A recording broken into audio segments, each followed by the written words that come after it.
everyone, and welcome to Heads and Dovetails. I don't know where the year's going. With myself, of course, Jill Harvey-Bush, and the lovely Jamie Hubbard. And how are you this week, Jamie? Wonderful, Jill. Wonderful. Weather's changed and it feels. I've got to tell you quickly. I've just before we started this, I was rushing around because we're going away on holiday. But I've just trimmed the wisteria down because it was going crazy again. And in trimming the wisteria down, I was getting splashed by water, and it was just unusual feeling. Amazing. Unusual feeling. Water dripping all over me as I'm. Yeah. So it feels great. So yeah, good couple of weeks. And of course, today we've got a very special guest joining us. So it's not just Jamie and myself. We've actually got a lovely gentleman called John Uttley, an author, joining us to talk all about his book. John, welcome to Heads and Dovetails. It's a real pleasure to be able to talk to you. How are you today? I'm fine. Thank you very much for having me, by the way. I have encountered the first illness in my life at 80 going on 81. I've got water on the brain, would you believe? You remember the joke as a kid? What water on the brain, a tap on the head. Well, I'm now waiting to have a tap installed on my head. Oh dear. Well, rain everywhere, and then suddenly we get it everywhere as such. So, And we had no rain here. where are you, John? Are you? I'm in Cockfosters. Oh, okay. But this sort of corner of England is drier than the Atacama Desert. Yes. I'm jealous because my tree, I've managed to get some consent to use a hose pipe. I rang up the water authority and got some consent, but it's very sparing, of course. You know, at my age, I can't go around with a watering can around this damn great garden. You've got a big garden as well, same as me. We live in an apartment block now. We downsized into an apartment. Yeah. And we've got the garden flat. And I said, I like gardening. I volunteered to be the main gardener, sort of thing. Mistake. And now nobody is doing anything other than you. I mean, Jamie, you've been busy in the garden as well, haven't you? Before we get on to the book. Oh, You've yeah. been up the garden Yeah. with my plantain balm on. Oh, yes, which I've got here, which nobody can see, but there you go, great. And I've used it about 3 times now, in the garden. Nothing. I've done it as a just because I'm going out there and I don't want to be stung. So I've just put a bit on. It goes on really easily. It's beautiful, Jill. It's beautiful. Thank you. Beautiful. I suffer from insect bites, John, and I discovered that the lovely plant, or what most of us will see as a weed in the garden, ribwort plantain, makes a lovely insect bite. What do you call it? Balm, I suppose. So when you get bitten, and I've made some and sent some to Jamie and sent some to another friend, and it works brilliantly. I'm glad to hear it, Jamie. I've only ever done a duck leaf in this capacity. That was for nettle sticks. Yes, it's very similar, but it's actually even better than dock leaves. So I got out in our garden when I realised what it was, picked it, did all what I needed to do with it in oil and beeswax, and put it in little pots, and it works a treat. It really does work a treat. So anyway, John, over to you, really. How did you become an author? There's the first one. It's a long, arduous story. I mean, obviously, I had a business career. I mean, let's start. I read maths, physics, and chemistry, of course. At school, I did that. I was a Northern grammar school boy, wonderful grammar school. But if you're from the north of England in the late 1950s, which was when I was having to choose, you know, you were going to do maths, physics, and chemistry if you were good at maths. There was no alternative. If you said you wanted to do biology, you'd have been told to go to the girls' high school. So it was very so, and I didn't. It was.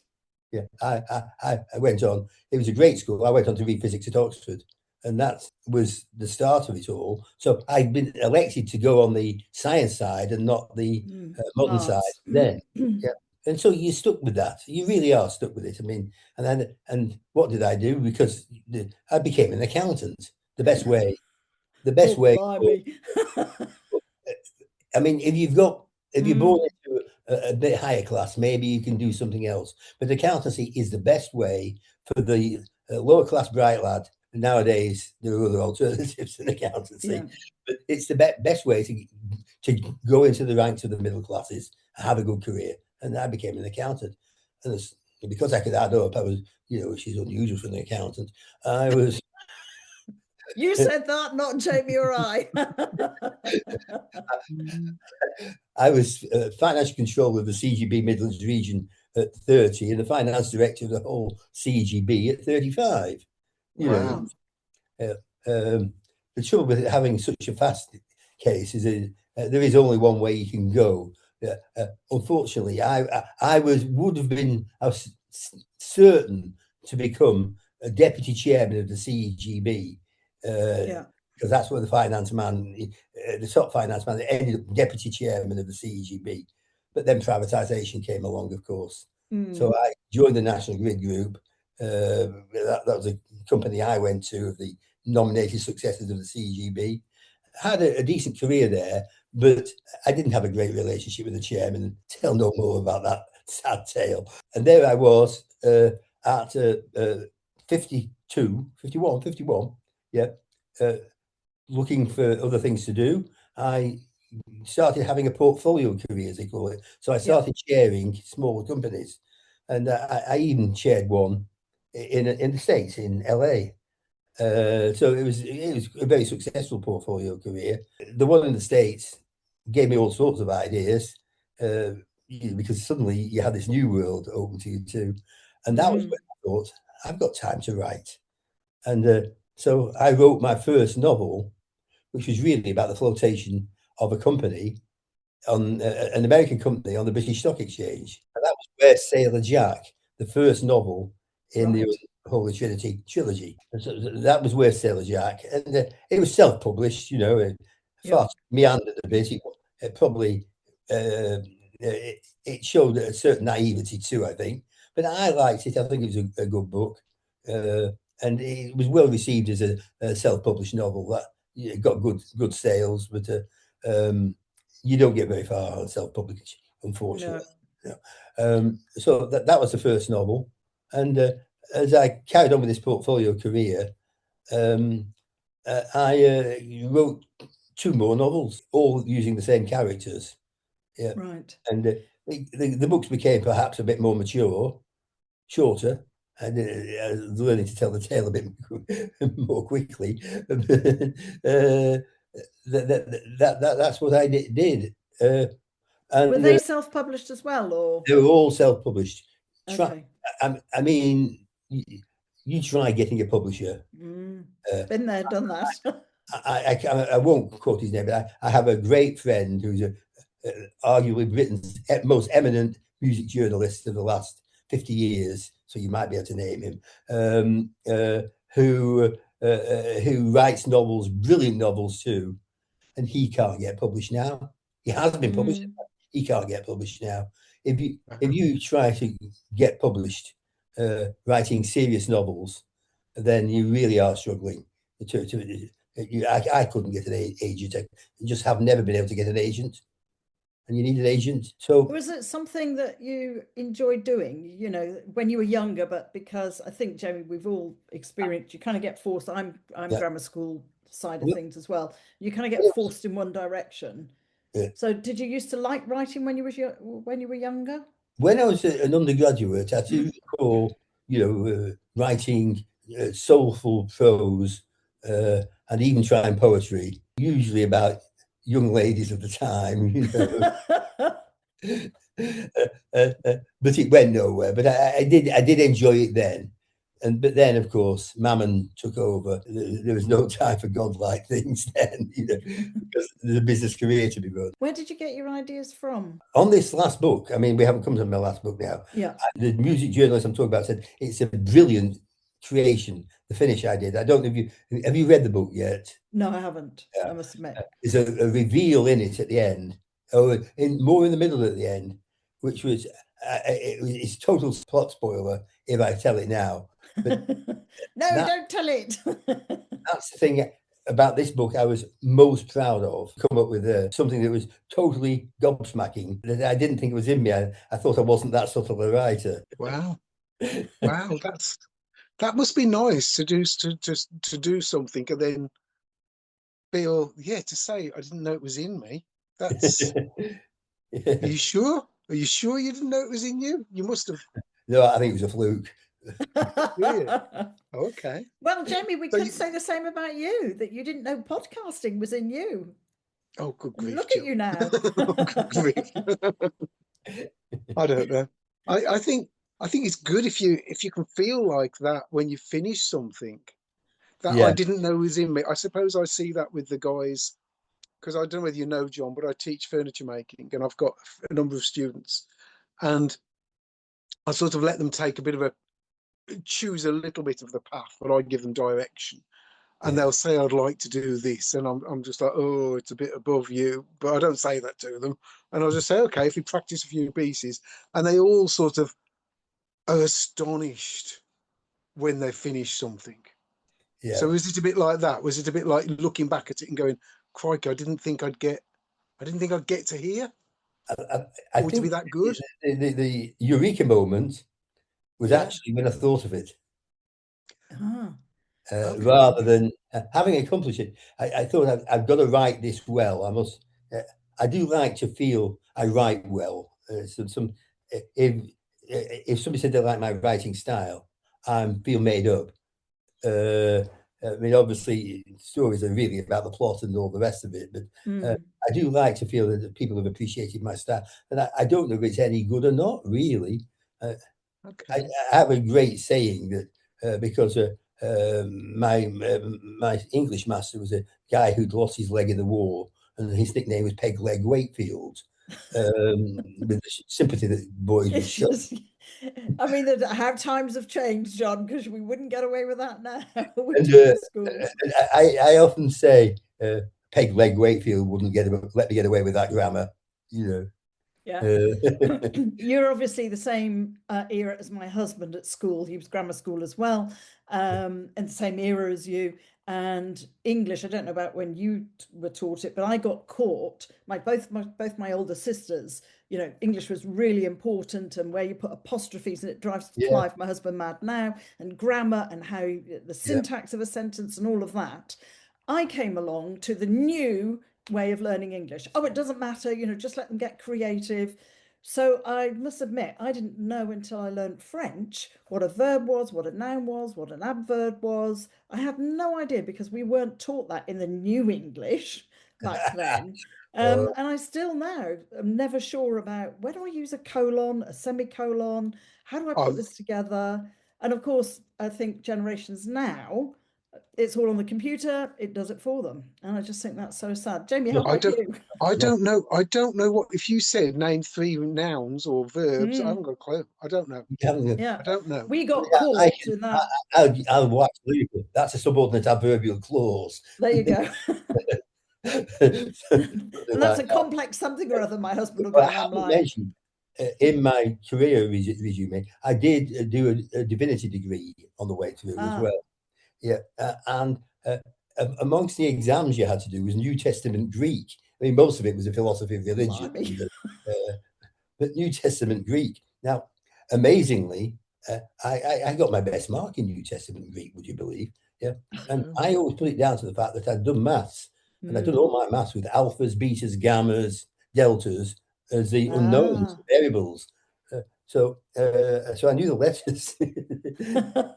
Well, Jamie, it's like you learning Japanese. You're starting to try and learn yeah, Japanese, aren't yeah, and you? you know what? Completely different again. And it's recognizing symbols and things. But I know where you're coming from with that, John, because I was terrible at maths. I mean, let's face it, I was a bit of a disaster at school, and because I'm more practically minded, I Yeah, wasn't.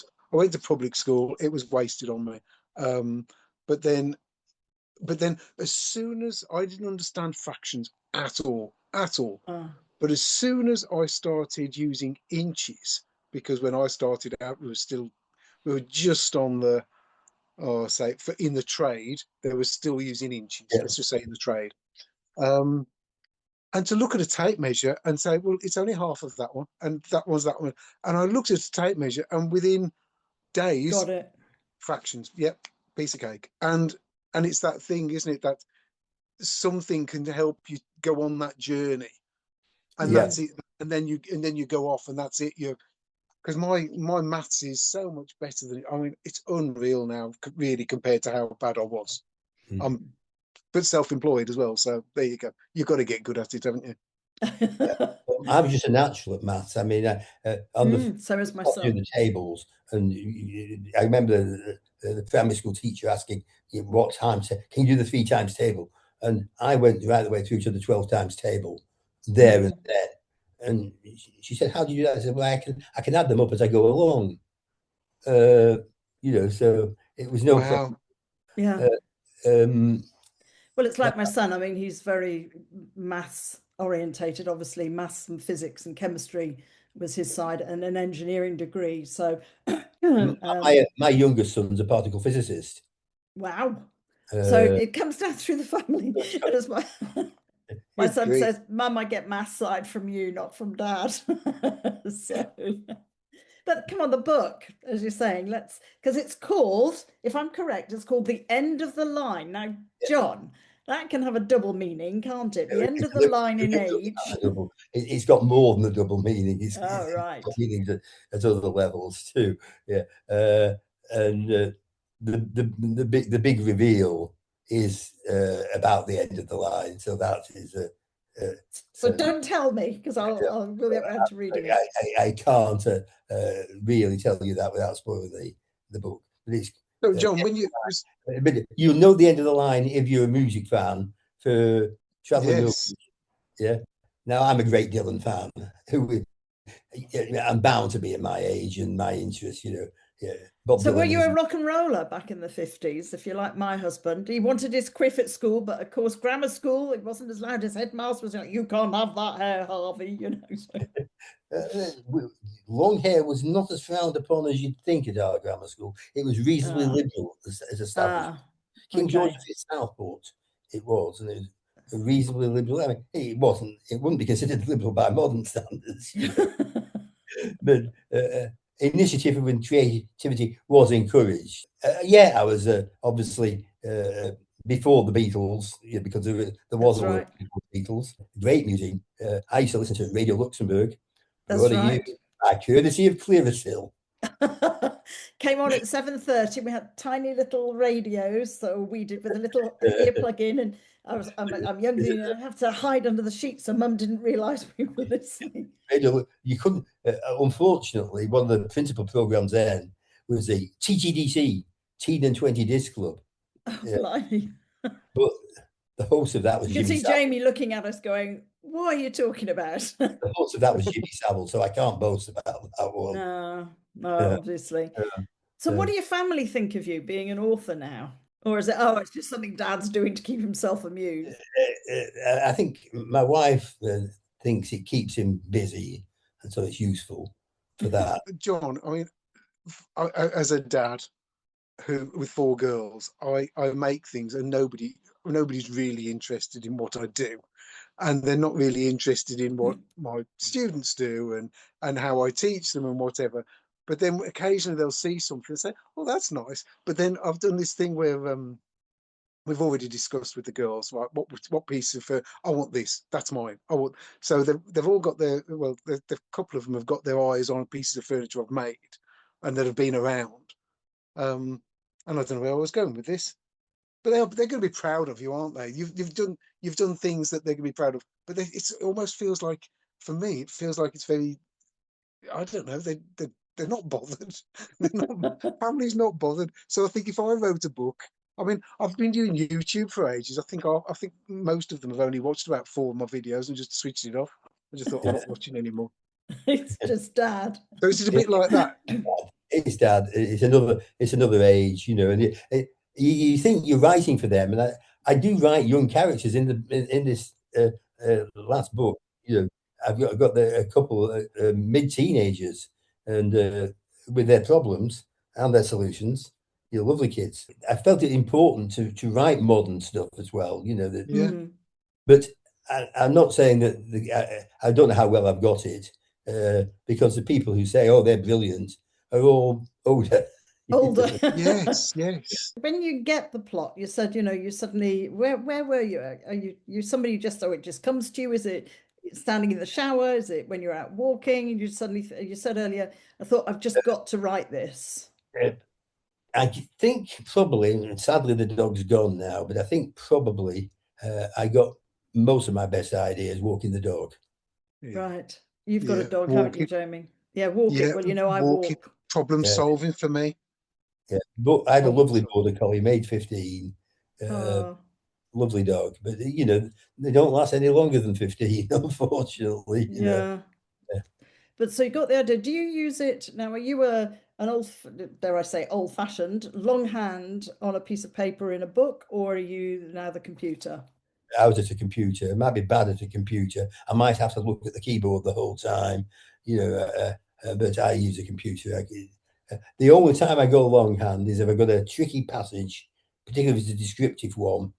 I'll go longhand and for maybe half of a page of foolscap, and then when I've written it and crossed it out and scrolled, I'll then type it up. But Oh, that's the only time I do any handwriting. Yeah. that's interesting. We talked about this last week in our Mm, podcast, John, about exactly. handwriting. And Jill, I still need to do that thing. I'm going to do that 4-day thing. It's on my to-do list. But it says, John, that writing and the hand movement and the scrolling is so good for our brain. So even though you could do it on a computer and you could just cut and paste and chop and Yeah. change, you still feel that writing it and putting it on pen to paper solves the problem. Where you're really looking to get deep in the brain, There you go. I think it does something. Yes, I mean I'm not knocking cut and paste because I mean I would never finish a novel if I couldn't do that. Oh, okay. But But it is research. I'm psychology. I'm a psychologist yeah, side of things, and it actually shows that you light up different parts of your brain because you're actually having to use different. I mean, you're literally having to use different things, different muscles, different form of processing, and you're getting the feelings with it. You're getting a lot more, using a lot more senses when you handwrite than when Yeah, you tap, tap, tap, yeah, tap, tap, tap yeah, on the computer. So what Jamie was talking about is we were looking at research last week that said people who have trauma, what's the difference? That some people get over it and some people don't. And actually, the people who wrote down 20 minutes every day actually were able to get the feelings out. Excuse me. They were actually able to get the feelings out. And then the trauma just became something in the past rather than people who didn't. So that's actually what we're looking at. And it's obviously fascinating for me on that side of things, the cognitive side, to say, yeah, you do a deeper processing. So I could see why Jamie immediately picked up on it because we talked about it on the last yeah, podcast as to how you went, I go longhand, even though then you said, well, I'm scratching things out. And because you're doing a whole different visual yeah. perception plus the feeling of writing is it plays a part as well. So yeah, I find that fascinating that you go longhand sometimes and then back and type it up. I don't often go longhand. I have to be honest, Yeah. but yeah, just occasionally. It can be descriptive passages when I'm trying to describe something, rather than the conversation is not done longhand. The conversation yeah. is done tappity Mm. tap, tappity tap. Yeah. Can I can I ask John, when you're writing, do you have to be in the mood, or do you give yourself a time every day, between such and such and such and such, I'm going to do 2 hours every day until this is done or whatever? What was your process? Um, it was between the two, I think. I eh, when you retired, as I was retired for and running the portfolio career, you had a lot of spare time where you could go and decide, I'm going to write today. Uh, and but then having started to write, you think, oh, I must have a cup of tea. Yes, Could do with a piece of toast. yes. Could It's do with a funny. pee. It's That it's several times a day at 81. it's funny when you're going to do things, what you feel you need to get out of the way before you get started or get into something. Yes, I don't know why when I go to the workshop and I've got some food with me, I tend to think, well, it's sort of nearly lunchtime. I'm just going to have some food now, and sometimes I'll eat everything, and that hasn't happened for a while. Generally, lately, over the last couple of months, I've been more, right, I'm going to have a cup of tea. I'm just going to have half of this, and then I'm going to put that aside. I'm going to have that at 4 o'clock or 4:30. Right, I'm going to get on with what I need to get on with now. So yes, but it's funny how your mind just, even though you're ready to start, still finds another distraction. Yeah. Or you can still always find a reason not to do something, you know. That was me with my thesis. I'd sit down and start, oh, that plant needs watering. And then I'd go in the kitchen, oh, that needs tidying, or that, oh, it's not worth starting a thesis now. Yeah. Interesting, something you said a bit earlier, and it made me, I do need sort of little word clicks sometime. You said light up or something. Yes, your brain lights up in different places. And I mean, I seem to have a memory of lyrics of every song from 1930 through to the present day. And the minute you said light up, and I don't even know who Snow Patrol are, you know, Yes. light up as if you had a choice. Yes. And I heard those words, and that triggered. I mean, I remember hearing those words and thinking, what a great idea, what a great song, you know. Yeah. And I've no idea who Snow Patrol are, you know, a million years after my time. But it's interesting again that you're saying about the words, you see. Then lead to creativity. That's what I'm really saying, you know. Yeah. And it can be one little thing, can't it? Or a little sentence or something. I go out for long walks and I suddenly have a thought and think, oh, I've started something called thoughts and observations. And that leads to a thought process, you know, that leads you down somewhere else. Can you give us a brief outline, a little hint about what the plot is in the end of the line without revealing it? The end of the line is the two principal characters are Jim and Sheila. Jim has lost his wife of 50, 60 years. I've always been ambivalent how far. Yeah. Sheila's lost her husband of 50, 60 years. Right. When they were 18 or thereabouts, they had a passionate affair. Jim also had another possibility, Judith, who was a gorgeous young lady too, and but Sheila was a bit haphazard and chaotic. Judith was a school prefect, and in fact, she got Sheila out of many scrapes at school. You know, she was a good egg, yeah. But she's the one that died, right? Yeah? And Jim just happened to be with an old friend, and the old friend said, "You used to go out with Sheila, didn't you?" And her husband's just died, and sure enough, in this world of emails, it didn't take them long to get together, and so they set off on an affair. Then, of course, not we call it affair. It was no, because they've met each other. They're both single now. Yeah, and a relationship. He had he didn't have a family.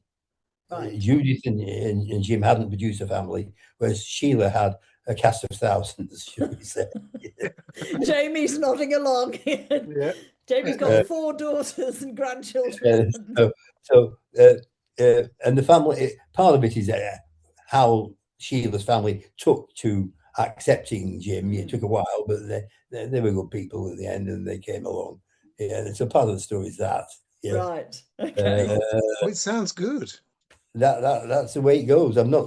There is another sting in the tail, but I'm not. Don't tell us. So, in terms of, you said it's your last book, really, or do you think there's going to be another one, or have you decided that's it? I'm going to put the proverbial pen down. I'm done now. You've got to be realistic. When you are, I'm 81 in October. You know, and I have learned this news about having a health problem, right, which hopefully will clear. But you know, you have to be realistic. And I've written. I'm not sure. The danger is you write the same book 4 times over if you're not careful, and I don't want to do that. I've written. I think I've written what I wanted to produce. You know, obviously, the variety of things. I wanted to tell a good story. Yeah, I wanted to reflect my regional background, and which I have no idea where that is, John, by your accent. You can't place the accent, can you? No. Yeah, I certainly can. I'm joking. Yeah. So it's written in Well, the area that you were brought up in? Have you got it right? All Where right. do you think you're from? I think you're up north, as I would put it. You're up north. And No, did you no, I wouldn't mention say that. Southport? Did you say Southport? I did say Southport. That's a giveaway. Yeah, that was the giveaway, you see. Which So county? Which, Lancashire, is that yeah, it's Lancashire? Lancashire. Yeah, I you're am a a Lancashire accent, not a Yorkshire accent. Because a lot of people, and I was not going to get you upset because I thought, I'm sure you're Lancashire rather I'm than Lancashire, not Yorkshire. Yorkshire. That matters. Yes, I That, know. and not only am I not a Yorkie, when it comes to the distinction in Lancashire, I'm nothing to do with Scousland either. No. I'm a Lanky. Yeah. I'm not a Scouse. I'm a Lanky. I know my friend used to like Southport. She was in McGull. She used to love it. She used to say, McGull is getting pretty Scouse. yeah, it is now, I think. I mean, this is obviously when I first met her some 40 years ago or whatever. And she used to get really upset if people used to say to her, "Oh, you're a Scouser." I am not. Yeah, I used to drive to McGull quite regularly, going to work in the early days. Yeah. They had a cheap petrol station. Always comes back to petrol, doesn't it, Jamie, when we're talking? And our last guest was all about EV when we're talking to Andrew. So they're all based up there. All your books are based. I mean, they say, don't they, write what you know about? But I mean, I've spent most of my life in London, so I don't hide that fact, And London's been very good to me, And I can't support a London football team, whatever happens, But it's been very good to me. But if any London team's playing any Lancashire side, I know which one I'm supporting. Oh, let me guess. Bolton Wanderers, that's my team. Bolton Wanderers. I'm not into football, so. In the book, this is the magnanimity I've shown. Yeah, Jamie's a Blackburn Rovers supporter. Oh, we've got a Jamie. Hey, what's that? I don't get football anyhow. I just don't get it. No. You've got a Midland twang, haven't you? You see, I was going to Here say we go. a minute or two ago. You're talking about Yorkshire and Lancashire as yes, Midlands, but where I lived originally, where I was brought up, within say a 5 mile radius. In fact, Birmingham city centre was 8 miles away. There were so many accents, so many local accents, and they would almost go down to, from one street to the next. Yeah, and I suppose you get that up in Lancashire as well. Well, yeah. At one stage, there was a preacher in the church, and my wife said, "Where's he from?" Meaning, is he Lancashire or Yorkshire? And I said, he's definitely west of Burnley, but east of Blackburn. And he was from Oswestry, which is exactly what I said. So I can detect the differences. The different shades. So, Jamie, where would you say you were from then? Oh, well, I was Halesowen, but I'll be honest with you. Is it South Halesowen? I suppose it would be southwest Halesowen, on the border of Cradley Heath. Now, Cradley Heath was a massive steel town, steel works, chains, all sorts of things like that. But they made the Titanic anchor was made within 5 miles of where we lived. But we were on the edge of the towns. We were just, I was born in a cottage of a mill, and the mill was right on the green belt. We used to have green belt back in those days, and nothing was built on that green belt land. It was farmland, and it was we were sort of I'm not going to say posh, but we did all right. We did okay, but yeah, a couple of miles away. And it's funny how people get really sort of stickly about, because I used to, when I do work down Southampton or whatever, they'd say I was a Brummie. I was just like, you haven't got a clue, mate. You haven't got a clue. I'm so far away from Birmingham. You think I'm a Brummie? I'm not a Brummie at all. The Brummies would be annoyed at you for calling me a Brummie. So yeah, it's And you do pick up on the accents, and it does, your accent does sort of trail down a bit, can't it? The more you move around the country, so you Definitely. start to lose the edge. I spent 5 years in South Birmingham, Shirley. Oh, yeah. Near Solihull, isn't that, Shirley? Near Yeah, Solihull, yes. Shirley, in fact, everybody wanted to say it was Solihull because Solihull was, it's posh. It is.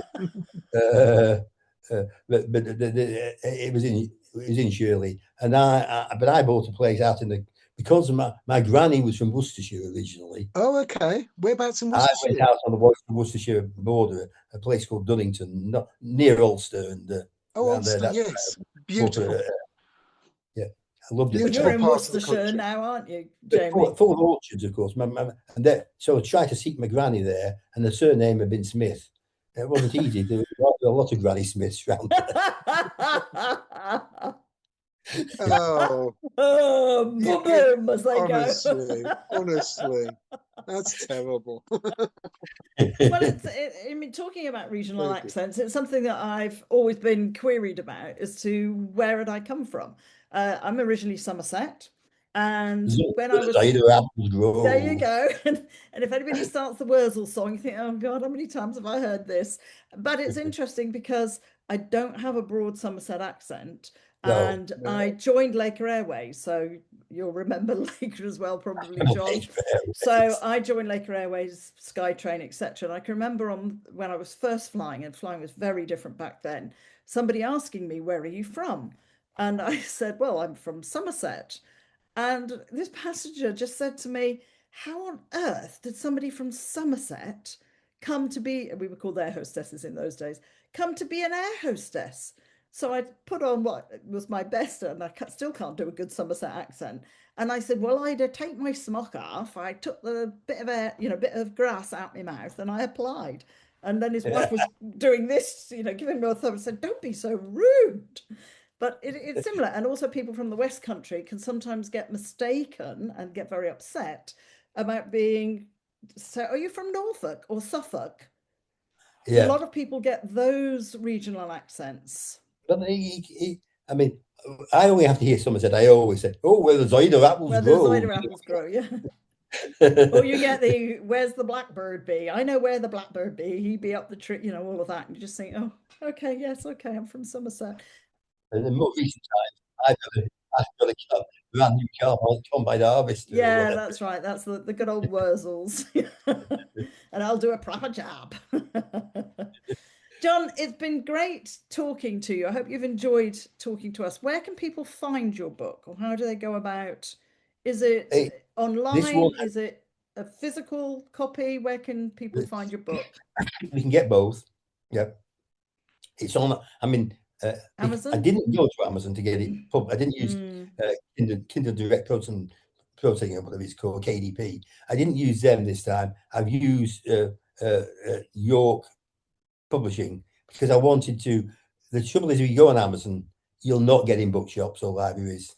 No. They don't like Amazon. Whereas, so I've already got the odd sale in a bookshop this time, because I went York Publishing, but it is available on Amazon. It's a bit slower than if you're an Amazon customer, but it is available on Amazon, both Kindle and paperback. But you should be able to order it, because in a bookshop, I know, having self-published myself, you can go in Waterstones and ask for it, or any other reputable bookshop, and you can order it. Yes. Yeah, I know.